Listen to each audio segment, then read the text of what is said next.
So Allah subhanahu wa ta'ala says 40 days a fluid, then a clot, then he is a clot for a similar period of time.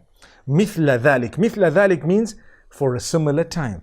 So 40 days a liquid, 40 days a clot. So it starts getting a little bit harder, it becomes a bit solidified, it becomes slightly more, with slightly more, what word can we use for that? It has form to it, and it is not liquid anymore, but it is now becoming slightly solidified. So the term alaqa actually refers to a clot of blood.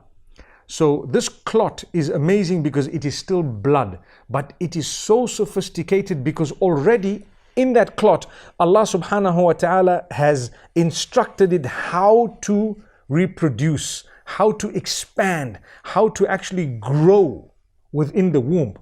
So the different cells know this will create the two eyes, this will create the hands, this will go down and be legs, and there's organs, and such sophistication inside that definitely displays the greatness of Allah subhanahu wa ta'ala. Thereafter, he says, ثُمَّ يَكُونُ مُضْغَةً مِثْلَ ذَلِكَ. Then he will be a morsel of flesh for a similar period of time. مُضْغَةً مِثْلَ ذَلِكَ. So that is the third stage, the third 40 days.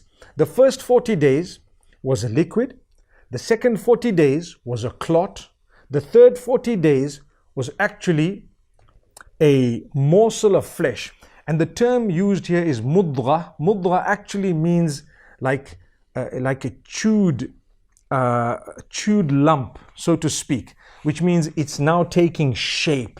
It's now taking complete shape. It's no longer just a clot, but you can now start noticing the legs. You'll now start noticing, the different organs of the body. This is amazing how Allah subhanahu wa ta'ala describes it. So at this particular juncture, we actually will notice it's the third 40 days. So we've passed the first 40 days, the second 40 days. The third 40 days is actually now the crucial phase where the shape is being given to everything. The body now, subhanallah, is quite clear. You will notice the head, you will notice so much more, and this is explained very briefly in this beautiful hadith of Rasulullah sallallahu alaihi wasallam. At the end of this third phase, Allah subhanahu wa ta'ala sends an angel. Amazing. To blow the soul into this body, and then instructs, or is issued an instruction of 4 words. What are these 4 instructions? Extremely important. The first is the rizq, the sustenance of this person is written at that time. What they will earn, how they will earn it, what they will spend, etc. The rizq, the sustenance. The exact details, the finer details, perhaps they may come in later on in life. Like I said, this is the foundation of that particular decree, those things that will not change, the exact amount of your rizq, your sustenance. Now, rizq is a very broad term. It does not only include money. Some people think rizq means that which is material. Sometimes this rizq is misunderstood. It actually includes everything that's going to come to you, all the goodness that will come to you. And it's brought to you in different ways by Allah subhanahu wa ta'ala.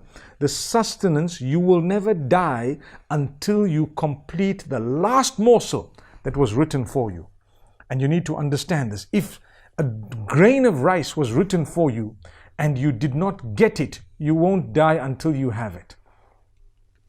So the first thing that is written is the rizq, the sustenance. The second thing that is written is the ajal. Ajal meaning the time, the date of death of that particular person, the exact time of death, the moment of death.